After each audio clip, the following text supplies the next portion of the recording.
తాకట్లో ఉన్న మీ బంగారాన్ని విడిపించి ఆ రోజు ఆన్లైన్ రేటుకి కొంటాం. Sharma gold company. నమస్తే, మీరు చూస్తుంది సుమన్ టీవీ. నేను మీ కీర్తి. ఏప్రిల్ నెలలో ద్వాదశ రాశుల్లో భాగంగా 1 నుంచి 15వ తారీఖు వరకు వివిధ రాశుల వారికి ఎలా ఉంటుంది మనకు తెలియజేయడానికి మనతో పాటు ప్రముఖ ఆస్ట్రాలజర్ బ్రహ్మశ్రీ నందిబట్ల శ్రీహరి శర్మ గురువు గారు ఉన్నారు. నమస్తే గురుగారు. వాగర్థ వివ సంపృక్తౌ వాగర్థ ప్రతిపత్తయే జగతః పితరౌ వందే పార్వతీ పరమేశ్వరౌ ఆదిత్యాయ చ సోమాయ మంగళాయ బుధాయ చ గురుశుక్ర శనిభ్యశ్చ రాహవే కేతవే నమః. శృంగేరి జగద్గురు పీఠాధిపతులకి కంచి పీఠాధిపతులకి నమస్కారములు తెలియజేసుకుంటూ కార్యక్రమాన్ని ప్రారంభిద్దాం. ద్వాదశ రాశులలో జన్మించినటువంటి వారికి ఏప్రిల్ మాసములో 1వ తారీఖు నుంచి 15వ తారీఖు వరకు ఏ విధంగా ఉండబోతుంది అనే విషయం తెలుసుకునే ముందు గ్రహస్థితి తెలుసుకుందాం. ఇక వృషభ రాశిలోనే గురు సంచారం చేస్తూ ఉండడం, అలాగే కుజుడు కర్కాటక రాశిలో సంచారం చేస్తూ ఉండడం, మరియు కేతువు కన్యా రాశిలో, అలాగే పంచగ్రహ కూటమి అనగా గమనించుకున్నట్లయితే ఉగాది నుంచి 30వ తారీఖు వరకు కూడా షష్టగ్రహ కూటమి అనేటువంటిది ఏర్పడడం జరిగింది. ఉగాది మరుసటి రోజు నుంచి ఈ పంచగ్రహ కూటమి అనేటువంటిది కంటిన్యూ అవుతుంది. కాబట్టి పంచగ్రహ కూటమిలలో భాగంగా రవి, బుధ, శుక్ర, శని, రాహు. కాబట్టి ఈ 5 గ్రహాలు అనేటువంటివి ఈ యొక్క మీనరాశిలోనే సంచారం చేస్తున్నాయి. ఈ కారణం చేత 12 రాశులలో జన్మించినటువంటి వారికి గ్రహస్థితిగతులు ఈ ఏప్రిల్ 1వ తారీఖు నుంచి 15వ తారీఖు వరకు ఏ విధంగా ఉండబోతుందో తెలుసుకుందాం. ప్రత్యేకించి మహిళలకి కూడా ఏ విధంగా ఉండబోతుందో తెలుసుకుందాం. సో ఫైనల్లీ ద్వాదశ రాశిలో భాగంగా మీన రాశి వారికి ఎలా ఉంటుంది ఏప్రిల్ 1 నుంచి 15వ తారీఖు వరకు తెలియజేయండి గురుగారు.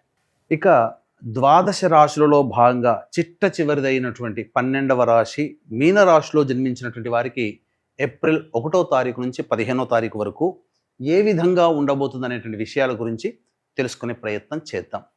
ఇక ముఖ్యంగా గమనించుకున్నట్లయితే ఈ యొక్క మీనరాశిలోనే మొన్నటి వరకు షష్టగ్రహ కూటమి, తదనంతరం ఈ యొక్క 15 రోజుల పాటు కూడా పంచగ్రహ కూటమి ప్రభావం అనేటువంటిది ఉంటుంది. తృతీయ స్థానంలో గురు సంచార ప్రభావము, కొత్త వ్యక్తుల యొక్క పరిచయము ఆనందదాయకంగా ఉంటుంది. సంవత్సరం మొదలవుతుంది, విశ్వావసునామ సంవత్సరం. తద్వారా నూతన వ్యక్తుల పరిచయం అనేటువంటిది జరగబోతుంది. అయితే గురువు అనుకూలంగానే ఉన్నాడు. అన్ని విధాలుగా సహాయ సహకారాలు ఇతరుల ద్వారా కలిగింపచేసి మీ యొక్క సమస్యల్ని పరిష్కరింపచేస్తాడు గురువు. కానీ వచ్చిన చిక్కల్లా కుజుడు పంచమ స్థానంలో స్తంభించి ఉండడం, జూన్ వరకు ఉంటాడు. కాబట్టి పలు సమస్యలు, వివాదాలు అనేటువంటివి మిమ్మల్ని చుట్టుముట్టుతాయి. మీరు తీసుకునే నిర్ణయాలు సందేహాస్పదంగా ఉండడం పలు వివాదాలకి దారి తీస్తాయి. తద్వారా కుటుంబంలో, అలాగే చేస్తున్నటువంటి వృత్తి వ్యాపారాల్లో, ముఖ్యంగా ఉద్యోగస్తులైతే కొంత వివాదాలలో చిక్కుకునే అవకాశం ఉంటుంది. కాబట్టి జాగ్రత్తలు పాటించండి. మాట ఇచ్చేటప్పుడు ఆచితూచి స్పందించండి.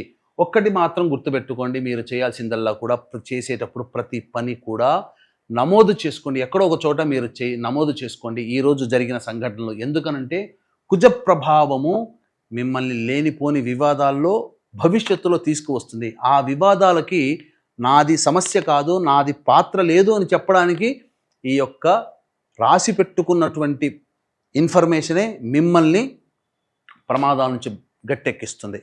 కాబట్టి అటువంటి ప్రలోభాలకి, అత్యాశకి లోను కాకుండా మీరు నిర్ణయం తీసుకోండి. ఎందుకనంటే ఇందులో పెట్టుబడి పెడితే అద్భుతాలు వస్తాయి, నెల రోజుల్లో పెట్టుబడి రిటర్న్ వస్తుంది, ఇలాంటివి నమ్మకండి. మిమ్మల్ని అత్యాశకి గురి చేసేటువంటి ప్రకటనలు మీ దాకా వచ్చి మిమ్మల్ని ఒక డోలాయమానంలో కలిగింపచేస్తుంది. తద్వారా ఏది కూడా సమయం వృధా అయిపోతుంది, ఏది కూడా నిర్ణయం తీసుకోలేకపోతారు. కాబట్టి జాగ్రత్తలు పాటించండి.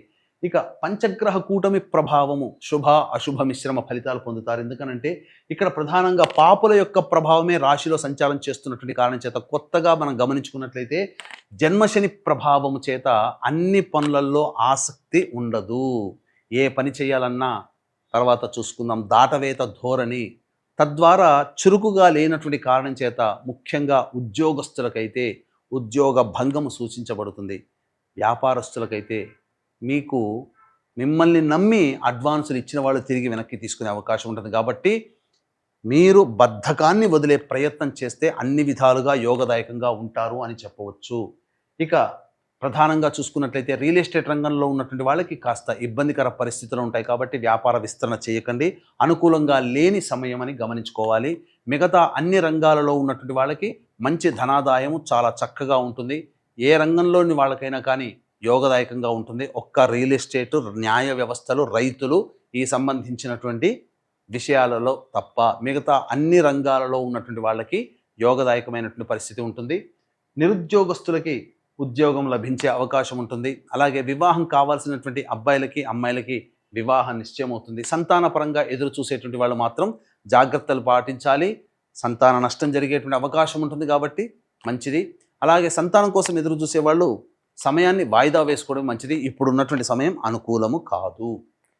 ఇక ఏతావాత చెప్పొచ్చేది ఏమిటంటే ఈ యొక్క ఏప్రిల్ 1వ తారీఖు నుంచి 15వ తారీఖు వరకు రోజువారీగా ఏ విధంగా ఉండబోతుందో తెలుసుకునే ప్రయత్నం చేద్దాం. ముందుగా ఈ మీన రాశిలో జన్మించినటువంటి వారికి ఏలిన నాటి శని ప్రభావంలో భాగంగా 2.5 సంవత్సరాలు వ్యయశని కంప్లీట్ అయిపోయి జన్మశనిలోకి ప్రవేశం చేస్తున్నారు.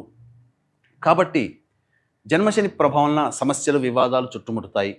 కావున జాతకరీత్యా ఈ సంవత్సరం అంతా మందకుడిగా సాగుతుంది. కాబట్టి మీ యొక్క సంకల్పం నిర్విఘ్నంగా, నిరాటంకంగా నెరవేరాలి, మరియు మీ జాతకరీత్యా ఉన్నటువంటి దోషాలు తొలగిపోవాలి అని అనుకుంటే దీనికి సంబంధించి చక్కటి కార్యక్రమం ఏప్రిల్ 18వ తారీఖు రోజున కాశీక్షేత్రము కేంద్రంగా కాలభైరుని యొక్క అనుజ్ఞ అనుసారము సంకల్ప సిద్ధి, సర్వదోష నివారణ పూజలు, హోమాలు సంవత్సరం పాటు మీకు గోత్రనామాలతో చేయించడం జరుగుతుంది. అవకాశం ఉన్న వాళ్ళు కార్యక్రమ తదనంతరం కాంటాక్ట్ చేసి మీ గోత్రనామాలు నమోదు చేసుకోవచ్చు. ముఖ్యంగా 1వ తారీఖు రోజున కుటుంబ సభ్యులతో వివాదాలు పెరుగుతాయి, ధనము ఖర్చు ఎక్కువగా ఉంటుంది, అలాగే మనస్సు ప్రశాంతంగా ఉండదని చెప్పవచ్చు. ఇక 2, 3 తారీఖులో కనుక చూసుకుంటే నూతన వ్యక్తుల పరిచయము, ఎదుటి వాళ్ళ సహాయ సహకారాలతో మీ పనులని పూర్తి చేసుకోవడము, రాని బాకీలు వసూలు అవ్వడము, ధనము అధికంగా వసూలవుతుంది, అన్ని విధాలుగా ఆనందంగా ఉంటారని చెప్పవచ్చు. ఇక 4, 5, 6, 7, 8 ఈ తేదీలలో వాహనాన్ని నడిపేటప్పుడు జాగ్రత్తలు పాటించాలి. తల్లిగారి ఆరోగ్యం పట్ల శ్రద్ధ వహించాలి. ప్రతి పని యందు కూడాను ఆసక్తి ఉండదు, బద్ధకం పెరుగుతుంది, ప్రతిదీ పోస్ట్ పోన్మెంట్ అనేటువంటిది జరుగుతుంది. కాబట్టి జాగ్రత్తలు పాటించండి. ఖర్చులు కూడా అధికంగానే ఉంటాయి. ఇక 9, 10, 11, 12, 13 తారీఖుల్లో రాని బాకీలు వసూలవుతాయి, డబ్బులు అధికంగా వస్తాయి. ఏ వ్యాపారస్తులకైనా అన్ని విధాలుగా బాగుంటుంది. ప్రమోషన్లతో కూడుకున్నటువంటి ఉద్యోగాల్లో మీరు ఉంటారు. ఉద్యోగం కోరుకునేటువంటి వాళ్ళకి ఉద్యోగం లభించి తీరుతుంది. ఆనందదాయకంగా కుటుంబ సభ్యులతో విందులు వినోదాల్లో పాల్గొంటారని చెప్పవచ్చు. ఇక 14, 15 తారీఖుల్లో మాత్రం మీ ఆరోగ్యం పట్ల శ్రద్ధ వహించాలి. ఖర్చులు అధికంగా ఉంటాయి. ఏ పని చేయాలన్నా ప్రశాంతత ఉండదు, ఒక జిగ్జాగ్ లాగా ఉంటుంది. అన్ని విధాలుగా ఇబ్బందికర పరిస్థితులు ఈ యొక్క మీన రాశిలో జన్మించినటువంటి వారు పొందుతారని చెప్పవచ్చు. ఇక ఏతావాత చెప్పొచ్చేది ఏమిటంటే 1వ తారీఖు, 14, 15 తారీఖుల్లో ఖర్చులు ఈ మీన రాశిలో జన్మించినటువంటి వారికి ఎక్కువగా ఉంటాయి. కాబట్టి ఖర్చుల శాతాన్ని తగ్గించుకోవడం, వాయిదా వేసుకోవడం చేసుకుంటే మంచి ఫలితాలు పొందుతారని చెప్పవచ్చు. గురుగారు, మరి మీనరాశిలో జన్మించిన మహిళలకు కూడా ఎలా ఉంటుందో తెలియజేస్తారా? ఇక ఈ మీన రాశిలో జన్మించినటువంటి మహిళలకి ప్రధానంగా బాధ్యతలు పెరుగుతూనే ఉంటుంటాయి, కానీ సమస్యలు తీరవు. సమస్యలు పెరిగినట్టుగా బాధ్యతలు పెరిగినా ఫలితం లేకుండా ఉంటుంది. అంతేకాకుండా వచ్చినటువంటి ధనం ఎలా ఖర్చు అవుతుందో తెలియదు. గృహిణులు అయితే తెచ్చిపెట్టుకున్నటువంటి శాలరీ అంతా కూడా ఖర్చు అయిపోతుంది. ఎక్కడికి ఖర్చు, ఏ విధంగా ఖర్చు అయిందో తెలియదు. ముఖ్యంగా మీ ఆరోగ్యం పట్ల శ్రద్ధ వహించాలి. అనారోగ్య సూచనలు గోచరమవుతున్నాయి. వెన్ను సమస్యలు, అలాగే శిరోభారము అనగా ఈ సంబంధించినటువంటి నర వ్యవస్థ ఇబ్బందిగా మారేటువంటి అవకాశం ఉంటుంది. ముఖ్యంగా సంతానం మీద కోపాన్ని ప్రదర్శించాల్సినటువంటి సంఘటనలు తరచూ జరుగుతుంటాయి. కాబట్టి జాగ్రత్తలు పాటించండి.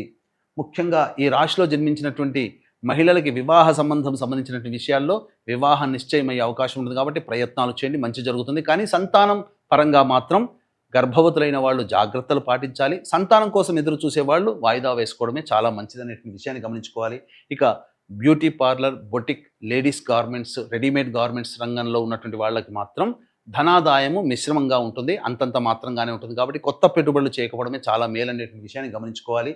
ఇక ఉద్యోగినులు అయితే మాత్రం అభివృద్ధిని బాటను పొందుతారు. కాకపోతే మానసిక చికాకులు ఎక్కువగా ఉంటాయి, లేనిపోని సమస్యలు ఉంటాయి. కాబట్టి జాగ్రత్తలు పాటించండి. కొత్త వ్యక్తుల పరిచయం పట్ల జాగ్రత్తలు పాటిస్తే మరింత మెరుగైనటువంటి ఫలితాలు పొందుతారని చెప్పవచ్చు. సో మరి వీరు ఎలాంటి రెమెడీస్ పాటిస్తే బాగుంటుంది, ఒక్కసారి అవి కూడా సూచించండి గురుగారు. మీన రాశిలో జన్మించినటువంటి వాళ్ళు సమస్యల పరిష్కారం కోసం ప్రతిరోజు సుబ్రహ్మణ్య భుజంగ స్తోత్రము, అలాగే వీలు కుదిరినప్పుడల్లా కుక్కలకు తినే పదార్థాలు పంచిపెట్టడం చేస్తే చాలా మటుకు సమస్యలు తగ్గుతాయని చెప్పవచ్చు. అన్నిటికంటే ముఖ్యంగా ఏప్రిల్ 18వ తారీఖు రోజున కాశీక్షేత్రములో కాలభైరుని యొక్క అనుజ్ఞ మేర మీ యొక్క సంకల్పం నెరవేరాలి, మీ యొక్క జాతకరీత్యా ఉన్నటువంటి దోషాలు తొలగిపోవాలనేటువంటి యొక్క సదుద్దేశముతో సంకల్ప సిద్ధి సర్వదోష నివారణ పూజలు హోమాలు జరిపించడం జరుగుతుంది. అవకాశం ఉన్న వాళ్ళు కార్యక్రమ తదనంతరం కాంటాక్ట్ చేసి మీ గోత్రనామాలు నమోదు చేసుకోవచ్చు. చాలా సంతోషం గురుగారు, ధన్యవాదాలు. సర్వం శ్రీ ఉమామహేశ్వర పర బ్రహ్మార్పణమస్తు.